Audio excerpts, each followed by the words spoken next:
समझ गए आप। तो अब मिसाल के तौर पर उस डॉग को जो जिसके बारे में आप बता रहे हैं कि उसके पपी को मसलन खत्म कर दिया था या मार दिया था, किसी ने मार दिया, जाहिर है कि ये जुल्म है, ठीक है। तो अब अगर ये बात है और उसकी वजह से वो एंग्री है और उसका बिहेवियर के अंदर तब्दीली आ गई, तो फिर इसका भी किसास होना है आखिरत में। लेकिन दो चीजें बताई आपने। आपने कहा कि there is no code of morality defined for them, therefore we don't know what is moral and what is immoral, because Yes. We don't know. How do we know? आप तो नहीं जानते, मैं भी नहीं जानता, तो हाउ कैन यू से कि there is no code of morality defined for them? I mean, okay, there may be that. You're right. गायब हो जाएंगे क्या, मतलब क्या होगा? बिल्कुल, उनको मिट्टी में मिला दिया जाएगा एंड दैट्स इट। उनके लिए कोई जन्नत और जहन्नम नहीं है। Then why we are discussing the morality for animals at all? ये तो आप डिस्कस कर रहे हैं, we are not.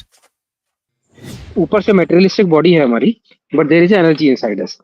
The end game is for every human beings, every animal is to merge in this universe. As simple as it is. This is my funda. I'm not putting.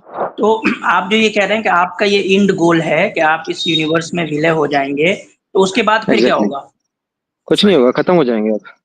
तो that's तो means कि purpose तो हुआ ना। आपका जो, आप ये बता दें Okay. मुझे कि Yeah. वो इंसान जो घर में ना समझ लेंगे जो फादर है, ठीक है, Yeah. उसकी रिस्पॉन्सिबिलिटीज और उसकी जो है राइट्स वो उतने Yeah. होते हैं जितने के जो उस पे डिपेंडेंट होते हैं, दोनों बराबर होते हैं राइट एंड रिस्पॉन्सिबिलिटीज में?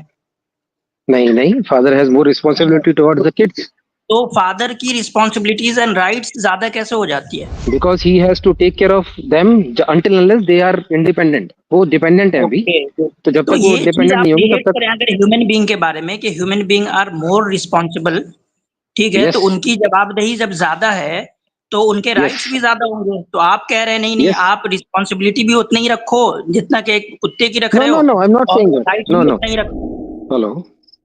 जी भाई। Hello.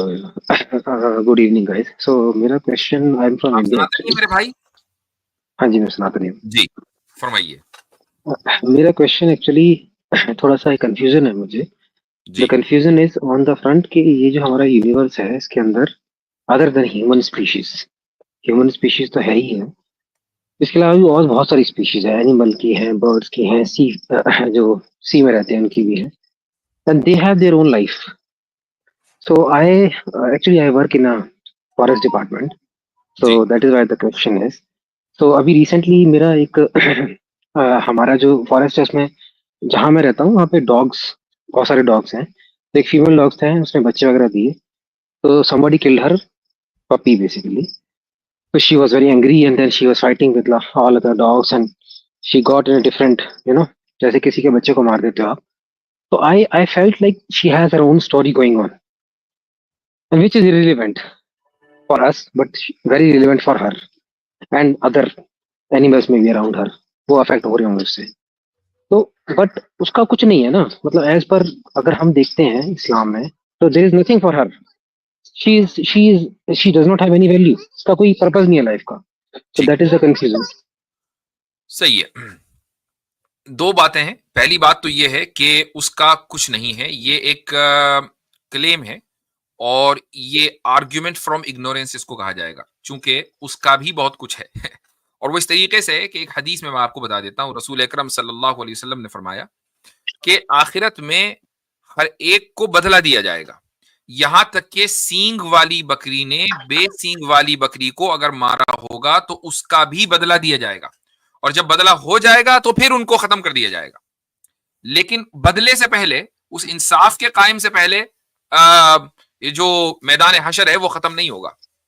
समझ गए आप। तो अब मिसाल के तौर पर उस डॉग को जो जिसके बारे में आप बता रहे हैं कि उसके पपी को मसलन खत्म कर दिया था या मार दिया था, किसी ने मार दिया, जाहिर है कि ये जुल्म है, ठीक है। तो अब अगर ये बात है और उसकी वजह से वो एंग्री है और उसका बिहेवियर के अंदर तब्दीली आ गई, तो फिर इसका भी किसास होना है आखिरत में। उसको भी, जिसने जुल्म किया, जिस जानवर ने भी जुल्म किया होगा, उस अगर इंसान ने जुल्म किया है तो उस इंसान को, मैं एक वाकया आपको बता देता हूं कि आप सल्लल्लाहु अलैहि वसल्लम ने इरशाद फरमाया कि एक औरत एक बिल्ली की वजह से जहन्नम में डाल दी जाएगी।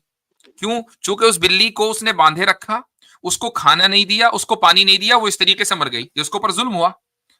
लेकिन सजा किसको भुगतनी? उस औरत को। और एक इंसान को एक कुत्ते की वजह से जन्नत में दाखिल किया जाएगा। क्यों? क्योंकि एक कुत्ता बहुत प्यासा था और कुएं में पानी था, वो पानी नहीं पी सकता था, तो उस शख्स ने कुएं से पानी निकाला और उसको उसकी प्यास बुझाई, तो वो और जन्नत में जाएगा। और अच्छा थोड़ा सा मैं थोड़ा सा इसमें एक चीज ऐड कर देता हूँ, थोड़ा सा कॉम्प्लिकेशन फिर भी इसके अंदर बसता है। देखिए, आप इसमें टाइम ले सकते हैं, फ्यूचर में भी मैं आपसे कभी बात करूंगा तो you can think about it. The question is कि जो कोड ऑफ मॉरलिटी है वो हम लोगों के लिए तो डिफाइंड है as human species, but there is no code of morality, at least as far I am concern, hmm, for animals. So we सही। डोंट नो कि what is moral for them and what is not moral for them. तो एक तो आपने कहा कि देखें, दो चीजें बताई आपने। आपने कहा कि there is no code of morality defined for them, therefore we don't know what is moral and what is immoral, because yes, we don't know. How do we know? आप तो नहीं जानते, मैं भी नहीं जानता, तो हाउ कैन यू से कि there is no code of morality defined for them? I mean okay, there may be that, you are right, ठीक। एक देयर बात। मे बी एक बात। दूसरी बात यह कि अगर वो डिफाइंड है या नहीं भी है, तो उनकी मोरालिटी उनके लिए है, उसका हमारे ऊपर कोई फर्क नहीं पड़ता। हमारी मोरालिटी हमारे ऊपर, यानी अगर मान लीजिए वो उनका निजाम गड़बड़ हो जाए या उनके अंदर कोई मोरालिटी या मोरालिटी कुछ ना हो, तो हमारी अकाउंटेबिलिटी खत्म नहीं होती है। क्यों? उसकी वजह यह है कि हमारे और उनके पर्पस में फर्क है, और यह समझना बहुत जरूरी है। अल्लाह ने, क्रिएटर ने हमें जो पैदा किया है, वो इसलिए पैदा किया है ताकि हमारा इम्तिहान हो, और हम उस इम्तिहान में कामयाब होते हैं, नाकाम होते हैं, उसकी बुनियाद पर यह फैसला हो कि आगे की जिंदगी में हमारे साथ क्या होना है, जन्नत में जाना है कि जहन्नम में जाना है। इसके अलावा इस कायनात में जितनी भी चीजें, जितनी भी स्पीशीज हैं, उनको इसलिए पैदा किया कि वो हमें सर्व कर सकें। ठीक है, तो वो हमें हमारी सर्विस के लिए पैदा हुए हैं। अब उनका यही राइट। मकसद है। अब जाहिर है कि आप ये कह सकते हैं भाई फला जो जानवर है वो किस तरीके से सर्व करता है, ये पूरा एक इकोसिस्टम है। हर जानवर, हर नहीं नहीं, स्पीशीज इकोसिस्टम को सपोर्ट गॉट कर इट, रही है। गॉट उस इट, इकोसिस्टम के सबसे बड़े बेनिफिशियरी हम हैं। I got that point. So basically animal का जो मेन है, एनिमल या जो हिल वगैरह है, there are lot of things which we might see as irrelevant. There is some relevance, but the question is, तो उनका एंड गेम क्या है? What is the end game for animal? So there is a end game for us कि this is your end game, this is what is going to happen at the end. What is going to happen for them at the end? They will simply गायब हो जाएंगे क्या? मतलब क्या होगा? बिल्कुल, उनको मिट्टी में मिला दिया जाएगा एंड दैट्स इट। उनके लिए कोई जन्नत और जहन्नम नहीं है। Then why we are discussing the morality for animals at all? ये तो आप डिस्कस कर रहे हैं, we are not. No, because I am discussing it because I see they have some behavior pattern, they have their own story, which हाँ, is सही है ना। तो basically बिहेवियर that पैटर्न, वो बिहेवियर पैटर्न जो है ना, वो उनकी फितरत में है, तबीयत में है, और उसकी वजह ये है कि उनको भी तो सरवाइव करना है ना, आखिरी जब तक ये दुनिया सरवाइव करेगी। अगर खुदा उनके अंदर कोई बिहेवियर पैटर्न ना डालता तो वो सरवाइव कैसे होते हैं? भाई See, मिसाल मुफ्ती के तौर साहब, पर मैं मैं आपको बताता हूँ, एक मिसाल देता हूँ। उसी कुत्ते की मिसाल लीजिए कि जो जिसका बच्चे को मार दिया गया, किसी दूसरे जानवर ने मार दिया, और उसके बिहेवियर में चेंज आया। इस बिहेवियर में चेंज कैसे right, आया? वो इसलिए आया कि उसके अंदर खुदा ने, क्रिएटर ने एक मदरली लव रखा है, राइट? उस जानवर के अंदर अगर ये मदरली equivalent लव to किसी भी जानवर में ना equivalent हो, to human, जैसा ह्यूमन में रखा है वैसा ना। मदरली लव रखा है ताकि वो अपने बच्चों को प्रोटेक्ट कर सके। अगर ये मदरली लव ना होता तो वो अपने बच्चों को खा जाती, अपने बच्चों को प्रोटेक्ट न करती, और इस तरीके से वो स्पीशी खत्म हो जाती। स्पीशी खत्म होती है, अगर हर जानवर ऐसे ही होता तो हर जानवर की स्पीशी खत्म होती है और पूरा इकोसिस्टम जो है मुतासिर हो जाता। ये इकोसिस्टम बाकी इसीलिए कि खुदा ने उनके अंदर भी वो इमोशंस रखे हैं कि जिसकी वजह से वो अपने बच्चों की हिफाजत कर सके और ये स्पीशी बाकी रहे। देखिए, इसमें और मैं एक इसके पॉइंट अंदर ऐड कर देता एक हूँ। और आई इम्पोर्टेंट विल पॉइंट ये है कि जो दुनिया का हमारा गो निज़ाम है ना, ये जो पूरा हाँ, इकोसिस्टम जो चल रहा है, इंक्लूडिंग एनिमल्स हो गए, प्लांट्स हो गए, फंगी हो गए, माइक्रो ऑर्गेनिज्म हो गए, ये इस राइट। दुनिया में आप एक भी एलिमिनेट कर लें, दुनिया का निज़ाम नहीं चल सकता। मैं एक क्या मतलब जानवर की भी छोड़ दे, कुत्ते की मिसाल भी छोड़ देते हैं, मच्छर आप इस दुनिया से निकाल दें, पूरा आपका इकोसिस्टम की ऐसी की तैसी हुई नहीं नहीं, रहेगी। this is hypothetical argument you're अच्छा, giving. I don't agree with that. I mean, we should not add ठीक है, this argument in ठीक है, this आप discussion. उससे एग्री होते हैं, डिसएग्री होते हैं, it's No, not scientifically also it is. I mean, they're not verifiable. There are a lot of species which has been elapsed and they're still living. So, just a अच्छा, second. इसी के अंदर अगर आप human being को, human species को eliminate कर दें, जिंदगी के ऊपर फर्क नहीं पड़ेगा। तो वो जो मुफ्ती साहब जो आर्ग्यूमेंट बताने की कोशिश कर रहे हैं ना कि हमारी सब चीजें हमारी इकोसिस्टम का हिस्सा हैं, सारी चीजें, यानी कि कोई ना कोई किसी ना किसी तरह सर्व कर रहा है। एक स्पीशीज, अच्छा किसी भी ठीक। चीज स्पीशीज को आप डिस्टर्ब कर दें तो इकोसिस्टम इफेक्ट होगा रिगार्डलेस। हाइपोथेटिकल है, नहीं है, that's debatable, that is something that is debatable, लेकिन इफेक्ट होना है इकोसिस्टम। इंसान के जाने से इकोसिस्टम इफेक्ट नहीं होगा। इसका मतलब ये है कि इंसान इज समथिंग के जो एक डिवाइनली ऑर्डेन, डिवाइनली गाइडेड कोई चीज थी जिसने इंसान को यहाँ पर लाया और सिस्टम का टेम्पररी तौर पे हिस्सा बनाया, और ये सारा सिस्टम जो है इंसान के अलावा जितनी भी चीजें हैं ये सर्व कर रही है इंसान को। ये मुफ्ती साहब समझाना चाह रहे थे। जी हाँ, बिल्कुल। मुफ्ती साहब, Okay, Mufti Sahab, I think okay, एक go दो ahead. सवाल Go करना ahead. चाह रहा था, आप इजाजत दे जी दें। यासीन भाई। या नाम सोल भाई, आपको अपना पर्पस पता है? What is your purpose? What is my purpose? Yes. There is, see, the purpose is to eventually see we are a energy. We have energy inside us. Everybody has some energy, right? जिसको soul बोलते हैं, कुछ भी बोल सकते हो। सो जब हम इस यूनिवर्स में उस एनर्जी को अटेन करते हैं, ऊपर से मेटेरियलिस्टिक बॉडी है हमारी, but there is energy inside us. The end game is for every human beings, every animal is to merge in this universe, as simple as it is. This is my funda. I'm not putting this on you, but this is what I feel. Okay, so you are saying इस पे basically you are presenting अगर the discussion go ahead. you are presenting the mainstream Hindu views, yeah. So you are part of the universe, आप universe के part हैं और इसमें विलय Yes. हो जाएंगे आप। I told ठीक है। I'm Sanatani, so I have something that kind of philosophy. Yes. समझिए। तो आप जो ये कह रहे हैं कि आपका ये इंड गोल है कि आप इस यूनिवर्स में विलय हो जाएंगे, तो उसके बाद फिर क्या Exactly. होगा? कुछ नहीं होगा, खत्म हो जाएंगे आप। तो दैट्स फिर तो मीन्स कोई कि purpose तो हुआ ना। आपका जो एग्जिस्टेंस है दैट्स तो अगर Purposeless। यही चीज हमारे इसमें तो इंसान के लिए नहीं है, ह्यूमन बीइंग के लिए ये बात नहीं है कि इनका एग्जिस्टेंस जो है वो विलय के बाद खत्म हो जाता है, लेकिन हमारे हाँ। यहाँ ये कॉन्सेप्ट एग्जैक्टली आपके जैसा नहीं, ऐसा कॉन्सेप्ट हाँ। हम ह्यूमन बीइंग के अलावा दूसरे स्पीसीज पे अप्लाई करते हैं, तो यू आर नॉट सेटिस्फाइड। हम कह रहे हैं कि वो जो बकरी है, भेड़ है, बकरी है या और जो दूसरे जानवर हैं, वो वजूद है, उनका अभी एग्जिस्टेंस है, तो वो नॉन एग्जिस्टेंट हो जाएंगे। से ठीक है, देखिए, आप उनके मेरी लिए बात को अलग हो समझिए जाएगा ना, वजूद से। आप मेरी बात समझिए। I am consistent for both humans and animals. You are giving two different logic for humans and animals. That is the point. No. आप ये कह रहे हैं कि ह्यूमन में और ह्यूमन में एनिमल में कोई फर्क नहीं है, आपके लिए दोनों सेम है। You are not differentiating between human being and animals. I am not differentiating. Yes, I am नहीं, saying a dog is. अच्छा, अगर ये बात है एक्सटर्नल सोल साहब, आपने कहा Yes. क्या है, इटर्नल है कि एक्सटर्नल है, कौन है आप? Eternal. इटर्नल है। अच्छा, सही है। soul तो is अगर ये eternal, बात है कि एनिमल्स और Yes, ह्यूमन में कोई डिफरेंशिएट आप नहीं कर रहे हैं, तो क्या वजह है हाँ। कि ह्यूमन जो है वो ज्यादा कॉन्शियसनेस रखता है और एनिमल्स हाँ। नहीं रखते? Yeah. So कोई ना कोई so वजह I'll तो tell होगी you. ना। और So फिर the difference is. पूरे हाँ। एनिमल किंगडम में सिर्फ और सिर्फ ह्यूमन ही है, कोई दूसरा भी हो सकता था जो इतना कॉन्शियसनेस रखता? No, it is us who call it as human. अब मतलब ये human नाम तो हमने दिया है ना. This is vocabulary वाला हम ही concept तो है. देंगे, डॉग को भी तो डॉग ने खुद अपना नाम क्यों रखा? हमने दिया है, सबको नाम हम ही ने दिया है। वही तो हमने अपने आप को डिफरेंशिएट कर लिया है एनिमल स्पीशीज से, but we are also an animal basically. We are much more evolved animals. मैं बात कह रहा हूँ कि एवोल्यूशन हमारा बेहतर, ज्यादा तरीके से बेहतर, इन द सेंस कि हमारे पास ज्यादा बेहतर कॉन्शियसनेस है। ऐसा क्यों हुआ? Yes.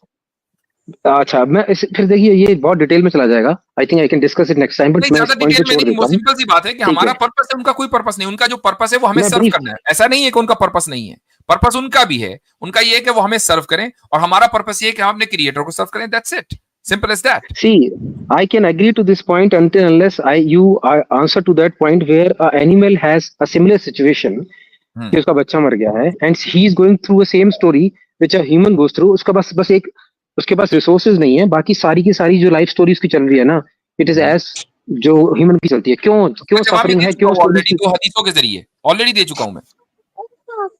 So you are making that suffering everything as irrelevant. Basically, you are saying that does not matter. You said जवाब दिया कि it does मैं matter. समझ रहा हूँ. It does matter. Actually eternal soul साहब, जितना मैं समझाऊं ना आपके क्वेश्चन को, you are trying to relate in your mind.